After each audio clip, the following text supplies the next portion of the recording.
Hello everyone, welcome to this amazing platform of our channel Panisha for Competitive Examinations and I am Piyush. तो इस particular session में हम cover कर रहे हैं DFCCL एग्जाम के लिए जो आपका जनरल साइंस का पर्टिकुलर सेक्शन है। ये आपका one of the lengthiest section है। 24 क्वेश्चंस आपके इसमें से पूछे जाने हैं।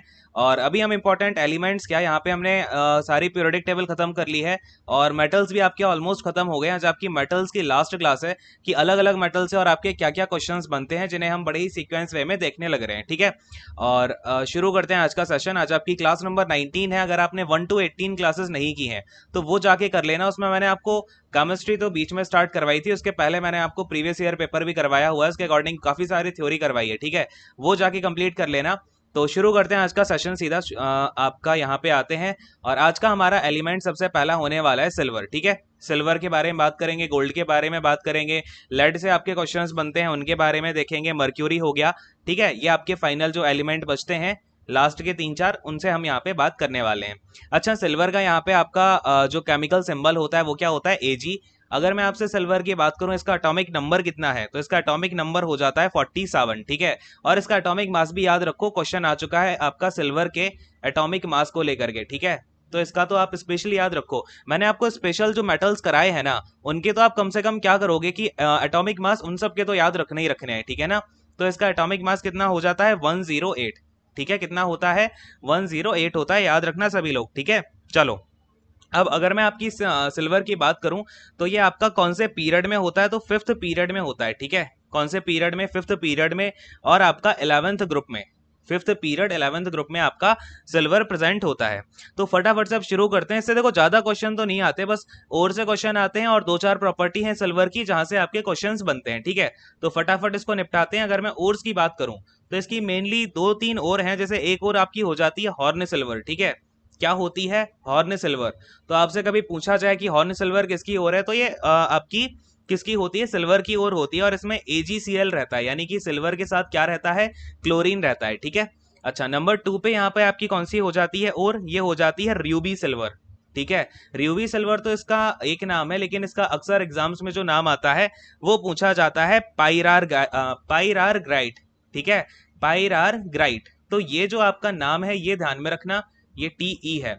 इसका यहाँ पे जो केमिकल फॉर्मूला है वो क्या हो जाता है? 3 टाइम्स ऑफ Ag2S। यहाँ पे ये जो Ag2S है ना ये बहुत ही इंपॉर्टेंट कंपाउंड है सिल्वर का। ठीक है, ये याद रखना भी, इसके बारे में हमें काफी सारे क्वेश्चंस करने हैं। तो 3 टाइम्स ऑफ Ag2S के साथ में क्या रहता है इसमें? Sb2 और S3। ठीक है, ये Sb2 क्या होता है? मैंने आपको बताया था ना, Sb किसका सिंबल होता है? एंटीमनी का होता है। ठीक है, किसका होता है आपका Sb? एंटीमनी का केमिकल सिंबल। ये भी पेपर में आ चुका है Sb का। ठीक है, याद रखना इसका केमिकल सिंबल पूछा जा चुका है। चलिए ये तो इसका हो गया केमिकल फॉर्मूला। फिर अगर मैं आपसे यहाँ पे नंबर 3 की बात करूं तो ये हो जाता है अर्जेंटाइट। ठीक है, ये सबसे ज्यादा और पूछी गई है एग्जाम में अभी तक सिल्वर की, अर्जेंटाइट। और इसका एक और नाम है, इसको सिल्वर ग्लांस बोलते हैं। ठीक है, तो ये दोनों क्वेश्चंस पूछे जा चुके हैं, काफी इंपॉर्टेंट और है, इसे तो कम से कम याद रखना ही रखना है। इसका यहाँ पे केमिकल फॉर्मूला हो जाता है क्या? तो ये होता है आपका Ag2S अकेला। ठीक है, क्या होता है? ये आपका Ag2S होता है। अच्छा, अब इससे ना एक क्वेश्चन और मैं आपको बताता हूँ। ये इसका केमिकल नाम देखो क्या हो जाएगा। केमिकल नाम इसका होता है सिल्वर सल्फाइड। ठीक है, क्या होता है? सिल्वर सल्फाइड इसका केमिकल नाम होता है। अब एक आपको मैं क्वेश्चन बताता हूँ, पेन को यहाँ पे चेंज करता हूँ। देखो यहाँ पे मैंने आपसे क्या बोला? Silver sulphide. अब ये जो, जैसे सपोज करो अपना कोई सिल्वर यहाँ पे पड़ा हुआ है, मैं सिल्वर लेके आया। अब ये जो सिल्वर है, अब सोचो मैं इस सिल्वर को अगर ये मेरा सिल्वर है। ठीक है, इस सिल्वर की जब भी हम रिएक्शन कराते हैं सल्फर के साथ, ये क्या है? सल्फर। तो हमें क्या मिल जाता है? Ag2S मिल जाता है। अभी समझना ये रिएक्शन क्यों इंपॉर्टेंट है, क्योंकि अक्सर क्या होता है अगर आप देखोगे तो जो आपका एग होता है ना, क्वेश्चन कैसे पूछा जाता है लैंग्वेज का समझना, जो एग होता है उसे उसमें हम सिल्वर की जो स्पून है उसको यूज नहीं करते। आप अगर एग को खाना चाहो तो उसमें हम सिल्वर स्पून का यूज नहीं करते कभी भी। ठीक है, क्यों नहीं किया जाता? क्योंकि सिल्वर जो है आपकी सिल्वर, अरे ये क्या कर दिया, सिल्वर स्पून है ये। ठीक है, तो सिल्वर स्पून जो है आपकी वो तो सिल्वर की हो गई। ठीक है, और एग में आपका होता है सल्फर। क्लियर है, क्या होता है? सल्फर होता है। तो जैसे ही आप सिल्वर की स्पून से एग को खाओगे तो यहाँ पे रिएक्शन करके ये क्या बना देता है? सिल्वर सल्फाइड बना देता है, और आपकी जो स्पून है वो भी खराब हो जाती है और अंडा भी खराब हो जाता है। ठीक है, तो आपका ये किस कलर का होता है वैसे? Ag2S तो ये ब्लैक कलर का होता है। ठीक है, किस कलर का होता है? ब्लैक कलर का। तो याद रखना कभी भी अगर आपसे क्वेश्चन ऐसा आ जाए कि एग को खाने के लिए हम कौन सी चम्मच का यूज नहीं करते, या फिर कुछ भी क्वेश्चन आ जाए इससे रिलेटेड, तो एग के लिए आप कभी भी सिल्वर स्पून का यूज नहीं करते हो। क्यों? क्योंकि आपका जो सिल्वर सल्फाइड है फॉर्म हो जाता है और इससे आपकी चम्मच वगैरह जो भी है वो खाना ठीक नहीं रहता, ठीक है, डेंजरस होता है वो काफी खाना। क्लियर है, समझ गए इस बात को? तो ये आप यहाँ पे अच्छे से नोट डाउन करो। और अर्जेंटाइट को ही बोला जाता है सिल्वर ग्लांस, इसी को हम बोलते हैं सिल्वर सल्फेट। क्लियर है ना? अच्छे से इनको नोट डाउन कर लो। अच्छा, फिर आपका यहाँ पे क्या होता है, आगे आते हैं। तो देखो अब यहाँ पर आपका क्या हो जाएगा, एक क्वेश्चन ये तो सबको पता होगा कि बेस्ट कंडक्टर ऑफ इलेक्ट्रिसिटी क्या होता है, बेस्ट कंडक्टर ऑफ इलेक्ट्रिसिटी, तो ये भी आपका क्या होता है, सिल्वर होता है। ये चीज मैं आपको बता भी चुका हूं और ये सबको पता भी होगा, है ना? आपका इलेक्ट्रिसिटी हो जाए या फिर आपका हीट हो जाए, ठीक है, हीट भी अच्छी कंडक्ट करता है सिल्वर। अब देखो आपका रिएक्शन से दो क्वेश्चन बनते हैं सिल्वर की, कि आपका सिल्वर जो है ना ये रिएक्ट नहीं करता किसके साथ में, ध्यान देना। अगर आपका यहाँ पर क्या है, डाइल्यूट H2SO4 है, तो यहाँ पर कोई भी रिएक्शन नहीं होगी, ठीक है। लेकिन अगर हम इसी सिल्वर को डाल देते हैं कंसंट्रेटेड H2SO4 के साथ में, किसके साथ डाल दिया, कंसंट्रेटेड H2SO4 के साथ डाल दिया, तो हमें क्या मिलता है, एक तो आपका सिल्वर सल्फेट मिल जाएगा यानी कि Ag2SO4, प्लस में आपका यहां से क्वेश्चन बनता है, ये जो SO2 गैस निकली है, ठीक है, तो आपकी सल्फर डाइऑक्साइड जो है यहां से निकल जाती है। कौन सी गैस है ये, आपकी सल्फर डाइऑक्साइड। और फिर ये भी नोट डाउन कर लेना, ये क्या होता है, आपका सिल्वर सल्फेट होता है, ठीक है, सिल्वर सल्फेट जो है आपका निकल जाता है, और साथ में आपका पानी भी निकल जाता है, ठीक है। तो ये ध्यान में रखना, आपका सिल्वर कंसंट्रेटेड H2SO4 के साथ तो रिएक्शन कर देता है, लेकिन जो डाइल्यूट H2SO4 है उसके साथ रिएक्शन नहीं कर पाता, ठीक है, इजी सी बात है, याद रखोगे ना? अच्छा, फिर आपका एक चीज इससे और है कि भाई आपका सिल्वर जो है ना ये रिएक्शन करता है कौन से, डाइल्यूट HNO3 के साथ, ठीक है, कौन सा है भाई, डाइल्यूट HNO3 है, इसको क्या बोला जाता है, नाइट्रिक एसिड बोलते हैं, इसको क्या बोलते हैं, नाइट्रिक एसिड। तो डाइल्यूट के साथ जब ये रिएक्शन करता है, बस इतना नोट डाउन कर लो, तो फिर ये कौन सी गैस निकालता है, एनो गैस निकालता है। एनो गैस कौन सी होती है, नाइट्रिक ऑक्साइड बोलते हैं इसको, ठीक है, क्या बोलते हैं इसको, नाइट्रिक ऑक्साइड बोलते हैं। फिर लेकिन अगर हम इसी की रिएक्शन करा देते हैं, अपना जो सिल्वर है इसको अगर हम कंसंट्रेटेड HNO3 के साथ डाल दें, तो हमें क्या मिल जाती है, NO2 मिल जाती है, इसे बोला जाता है नाइट्रोजन डाइऑक्साइड, ठीक है, क्या बोला जाता है, नाइट्रोजन डाइऑक्साइड बोला जाता है। इसका बाई प्रोडक्ट यहाँ पे साथ में आपका क्वेश्चन पूछा नहीं जाता है, तो इतना याद रखना, अगर हम डाइल्यूट HNO3 के साथ डालेंगे तो कौन सी गैस मिलेगी, नाइट्रिक ऑक्साइड मिलेगी। लेकिन अगर कंसंट्रेटेड HNO3 के साथ डाल दिया तो हमें क्या मिल जाएगी, नाइट्रोजन डाइऑक्साइड मिल जाएगी, ठीक है। इतनी सी आपकी रिएक्शन है, इससे ज्यादा आपका कुछ नहीं पूछा जाता, ठीक है। अच्छा, बाकी इसका यूज कहाँ पे होता है, तो आपको पता ही होगा, सिल्वर प्लेटिंग हो गई या फिर आपका टूथ वगैरह, देखा होगा किसी किसी के चांदी के दांत होते हैं, ठीक है ना, तो हम टूथ फिलिंग के लिए भी इसका यूज कर लेते हैं, बर्तन वगैरह बनाने के लिए भी इसका यूज किया जाता है, तो ये सब तो पता होगा। अच्छा, अब एक और बात यहाँ पे आपका एक होता है सिल्वर नाइट्रेट, ठीक है, ये इसका एक ही कंपाउंड इंपॉर्टेंट है जो कि एग्जाम्स में पूछा जाता है, सिल्वर नाइट्रेट, ठीक है। अच्छा, सिल्वर नाइट्रेट का केमिकल फॉर्मूला क्या हो जाएगा, तो ये हो जाता है AgNO3, ठीक है, क्या होता है, AgNO3। और इसका कॉमन नेम भी पूछा जाता है, ये होता है ल्यूनार कॉस्टिक, ठीक है, क्या बोलते हैं इसको, ल्यूनार कॉस्टिक बोला जाता है इसको, ठीक है। अच्छा, अब यहां से क्या क्वेश्चन पूछा जाएगा कि आप जब भी वोटिंग करने जाते हो ना, तो वोटिंग के टाइम आपके हाथ पे जो इंक लगाई जाती है वो यही होती है, ल्यूनार कॉस्टिक या फिर सिल्वर नाइट्रेट की ही वो इंक होती है। तो हमेशा ध्यान रखना कि ये जो हम वोटिंग करते टाइम हमारे जो इंक लगाई जाती है, जिसको मैं यहाँ पे वोटिंग इंक लिख रहा हूँ, वो आपकी किसकी होती है, तो ये होती है सिल्वर नाइट्रेट की, ठीक है ना, याद रहेगा हमेशा। अच्छा, यहाँ पे अगर मैं आपसे बात करूं तो ये जो आपका AgNO3 निकल रहा है ना, तो ये इसी रिएक्शन में निकलता है, कहाँ मैंने आपको बताई थी, ये वाली जहां से हमारा एनो गैस निकली थी, नाइट्रिक ऑक्साइड, ठीक है ना, देखो नाइट्रोजन ऑक्साइड, ठीक है, यहाँ पे आपका कंसंट्रेटेड HNO3 डाल दिया, इसके साथ मिल जाता है आपको AgNO3 और प्लस में आपका पानी और निकाल दो, ठीक है। तो ये होता है इसका प्रोडक्ट, ठीक है, किसके साथ में, कंसंट्रेटेड HNO3 के साथ में। बाकी ये पूछा नहीं गया है और ना ही ये पूछा जाएगा, रिएक्शन बस आपका NO और NO2 के बेसिस पे पूछी जाती है, ठीक है, तो ये चीजें ध्यान में रखो। अच्छा, फिर आपका एक चीज और है कि जैसे जो आर्टिफिशियल रेन होती है ना, जो हमारी आर्टिफिशियल रेन, पता है ना, जैसे मूवी वगैरह में दिखाते हैं तो आर्टिफिशियल रेन करवाई जाती है। अरे सॉरी, मूवीज में क्या करेंगे ये लोग, ठीक है, मूवीज में नहीं किया जाता, सॉरी फॉर दैट। मूवीज में तो आपका वो जो ऐसे ही पानी गिरा देते हैं कहीं से। एक्चुअली मैं आर्टिफिशियल रेन के लिए ना, चलो इसका कॉन्सेप्ट समझाता हूँ। आर्टिफिशियल रेन में ना आपकी एक बहुत ही इंपॉर्टेंट प्रोसेस यूज होती है, जिसे क्या बोलते हैं, क्लाउड सीडिंग बोला जाता है, ठीक है।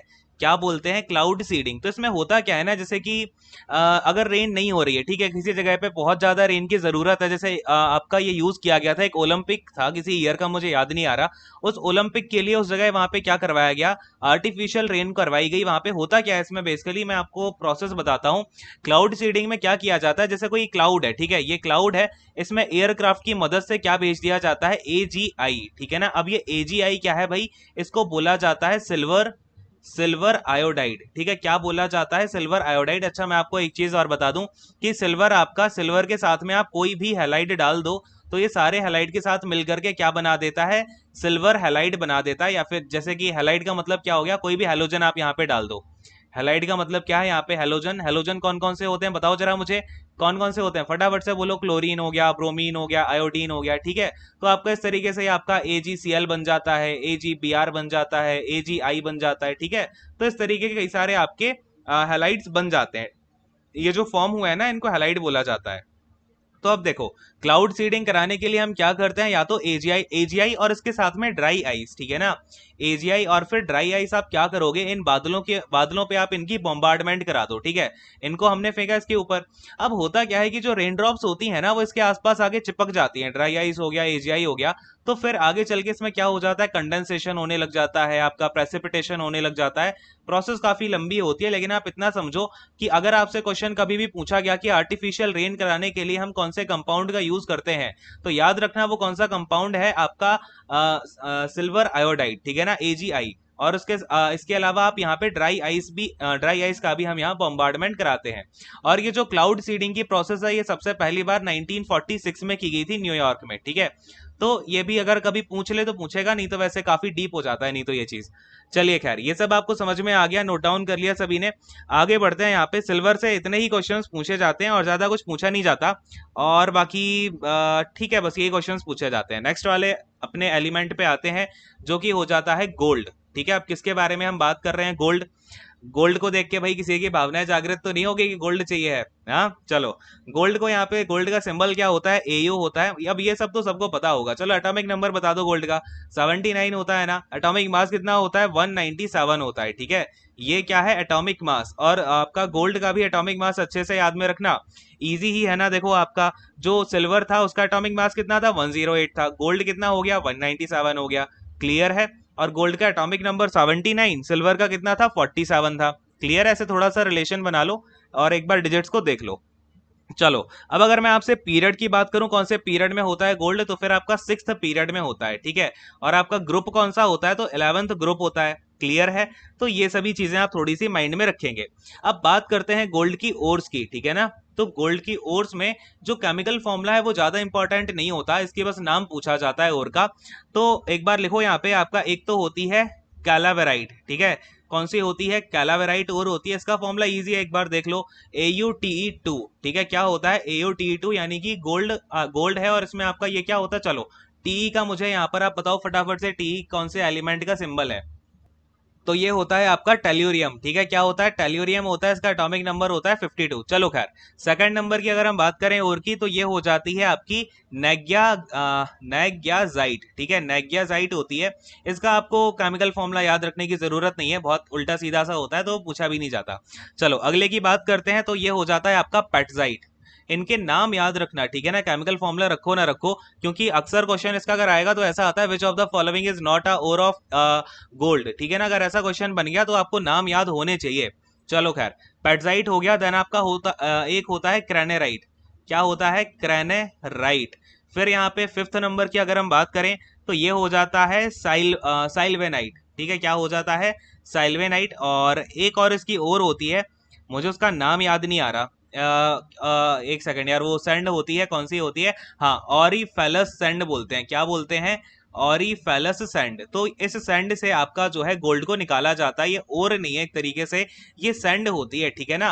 तो आपने देखो क्या क्या याद कर लिया, कैलावेराइट याद कर लिया, नागियाजाइट, पेटजाइट, क्रेनेराइट और फिर आपका स्लाइवेनाइट, ठीक है ना। तो ये सभी नाम आप अच्छे से ध्यान में रखो।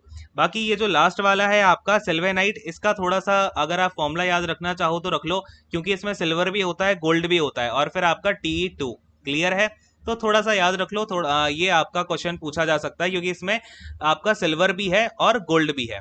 चलिए अब हम बात करेंगे, वेट अ सेकेंड, थोड़ा सा कलर चेंज करता हूं। देखो, तो देखो यहाँ पे अब आपका गोल्ड जो है यहाँ पे एक सॉल्यूशन में डिसॉल्व हो जाता है, ठीक है। गोल्ड क्या हो जाता है, डिसॉल्व हो जाता है किसमें, एक्वा रीजिया में। तो ये वर्ड ध्यान रखना बहुत बार, मतलब दुनिया जहान में यही क्वेश्चन इसका गोल्ड का सबसे ज्यादा आया है, अगर आज तक आप देखोगे कि एक्वा रीजिया क्या होता है।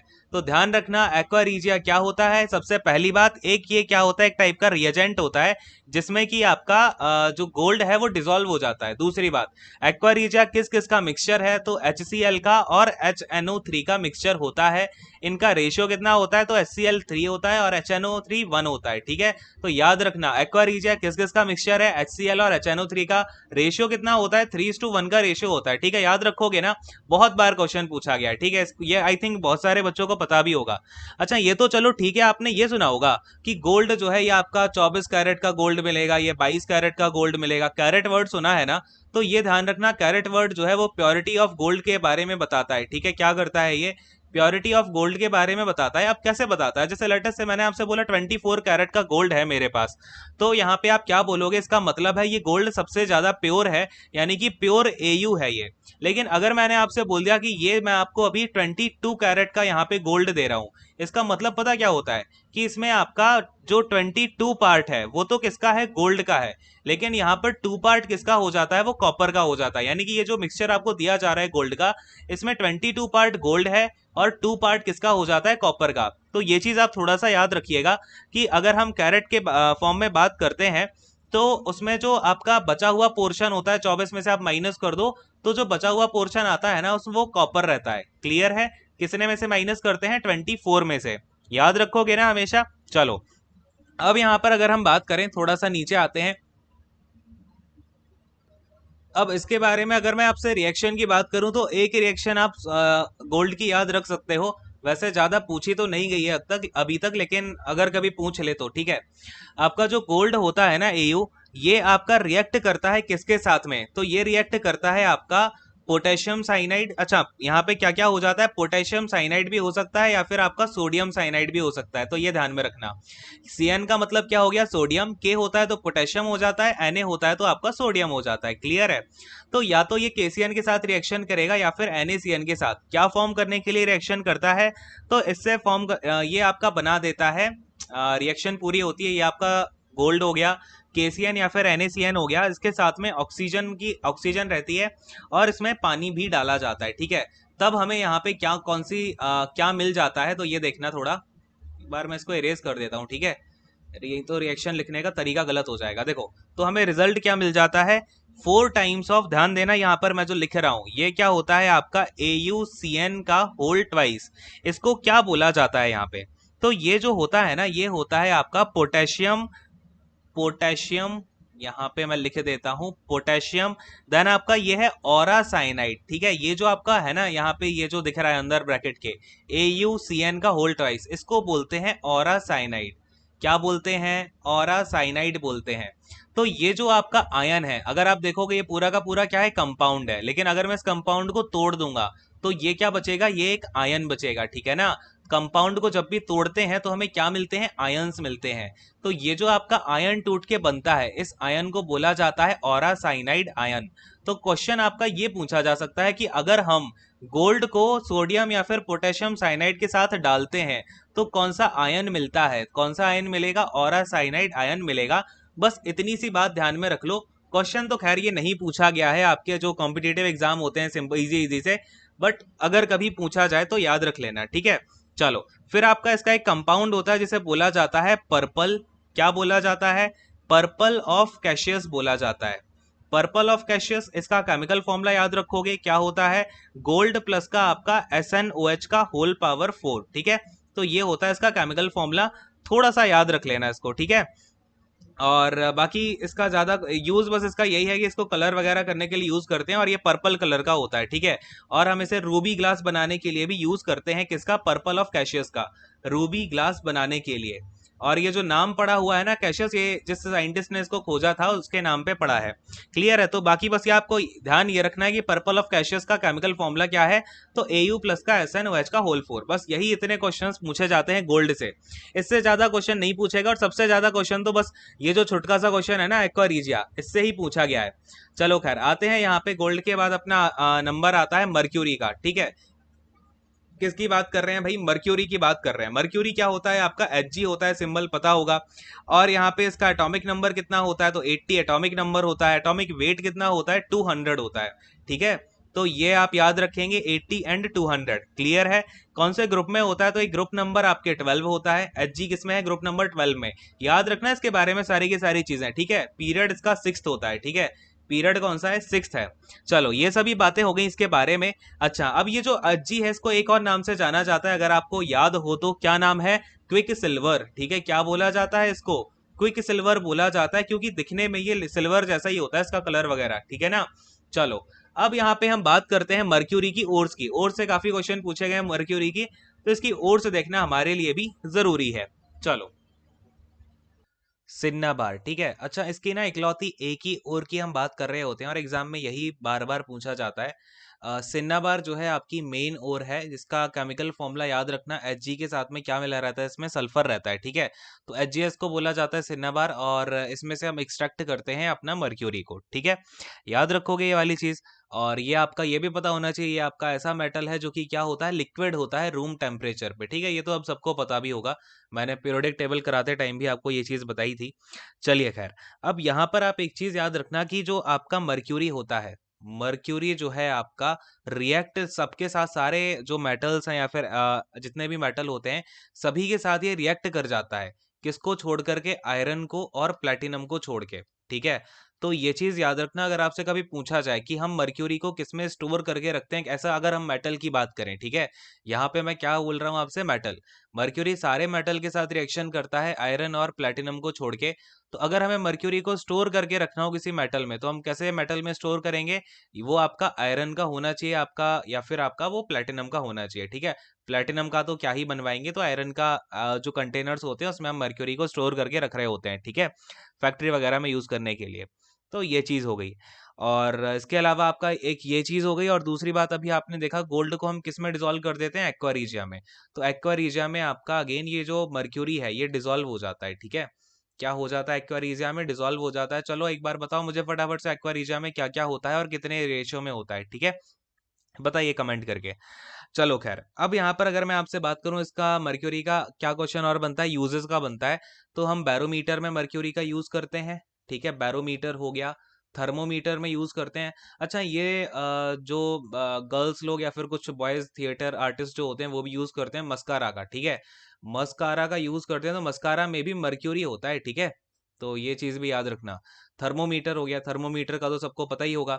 अच्छा, बैरोमीटर का काम क्या होता है? चलो एक बार कमेंट करके बताओ, बैरोमीटर का हम यूज किसमें करते हैं? तो इसका यूज करते हैं हम एटमॉस्फेरिक, जो हमारा एटमॉस्फेरिक प्रेशर वगैरह होता है उसको मेजर करने के लिए। ठीक है, तो ये हो गया आपका बैरोमीटर। अब आते हैं यहाँ पे नीचे, एक चीज ध्यान में रखना, मैंने आपको क्या बताया था? Hgs को हम सिन्नाबार बोलते हैं। तो Hgs जब आपका कौन सी फॉर्म में होता है? ओर की फॉर्म में होता है, तब तो हम उसको क्या बोलते हैं? सिन्नाबार बोलते हैं। लेकिन आपका फिर क्या होता है ना कि जैसे आपका मर्क्यूरी हमने निकाल लिया अलग से, मर्क्यूरी से फिर आपका जब हम कंपाउंड बनाते हैं, ठीक है ना, तब वो आपका जब मर्क्यूरी से हम कंपाउंड बनाते हैं HgS, ठीक है ना, तो उसको क्या बोला जाता है? वर्मिलियन बोलते हैं। ठीक है, वर्मिलियन बोला जाता है।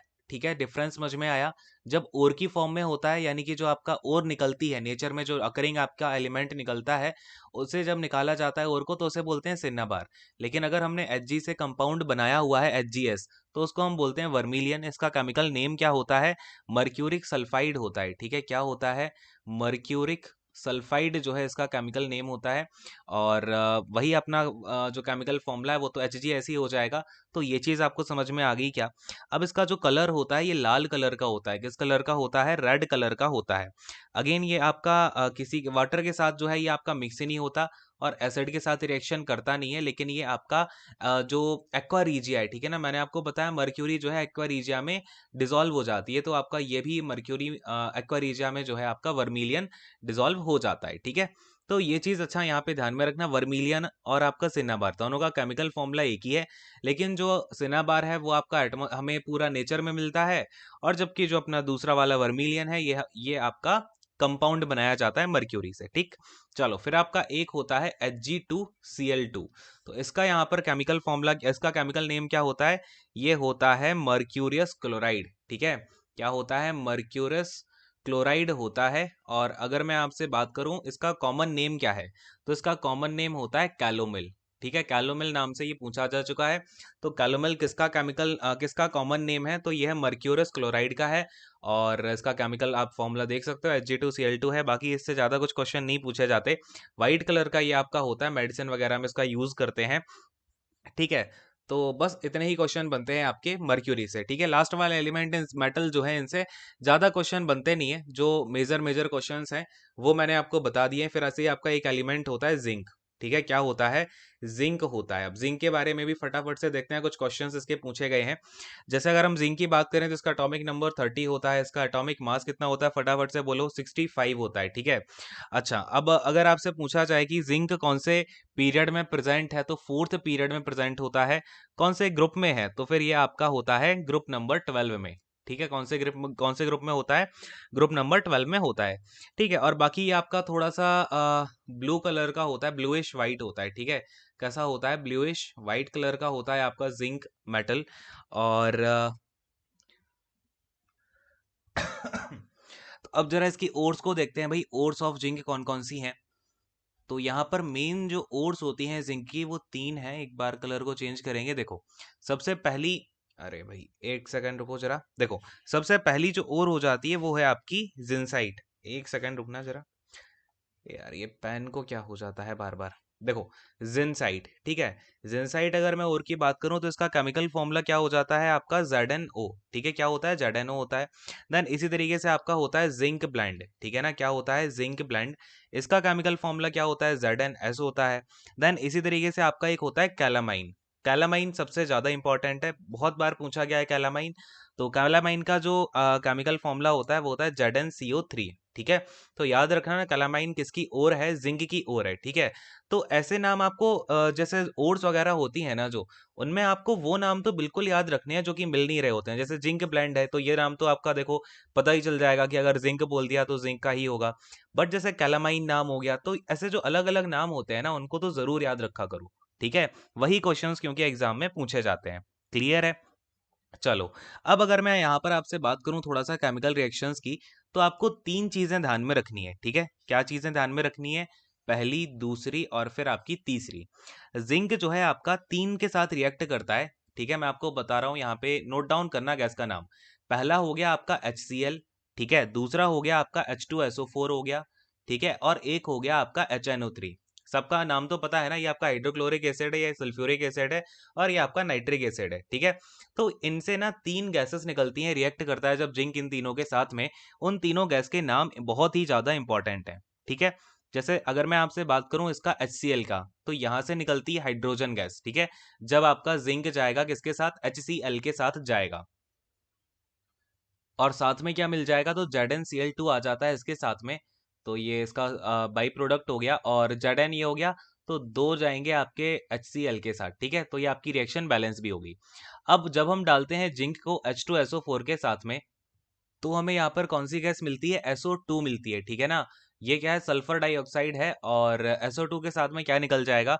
तो आपका जिंक सल्फाइड यानी कि ZnSO4 निकल जाता है, और साथ में पानी पानी निकल जाता है। ठीक है, तो ये होती है आपकी जिंक की रिएक्शन H2SO4 के साथ।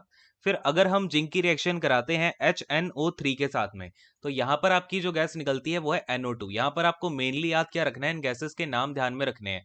HCl के साथ डाला है तो कौन सी मिली है? हाइड्रोजन है। हमने यहाँ पे H2SO4 के साथ डाला है तो SO2 मिली है, और हमने यहाँ पे HNO3 के साथ डाला है तो हमें NO2 गैस जो है वो मिल गई है।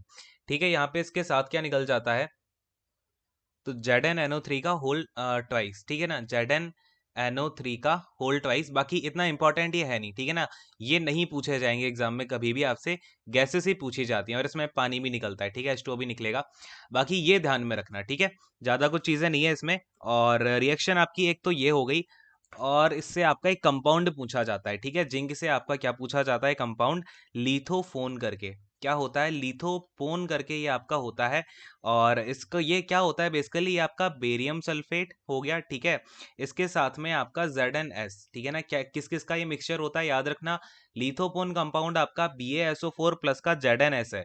ये क्या होता है, ये होता है जिंक सल्फेट, ठीक है। क्या होता है ये आपका ZnS, जिंक सल्फेट होता है। और फिर ये आपका बेरियम सल्फाइड होता है, ठीक है। क्या होता है ये आपका बेरियम सल्फाइड। तो ये चीज ध्यान में रखना, लिथोपोन में क्या क्या होता है, बेरियम सल्फाइड होता है प्लस में आपका जिंक सल्फेट होता है। अब ये आपका किस में प्रेजेंट होता है, क्यों इंपॉर्टेंट है, क्योंकि जो आपका व्हाइट पेंट होता है ना, व्हाइट पेंट, उसमें आपका ये पिगमेंट प्रेजेंट होता है, किसमें, व्हाइट पेंट में। क्लियर है, व्हाइट पेंट हो गया या फिर जो इनेमल्स होते हैं, ठीक है, उसमें आपका ये प्रेजेंट होता है, तो अच्छे से याद रखिएगा।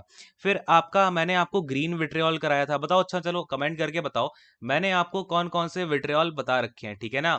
ग्रीन विट्रियोल बताया था और कौन सा विट्रियोल बताया था, उनका मुझे आप केमिकल फॉर्मूला के साथ में नीचे कमेंट करो।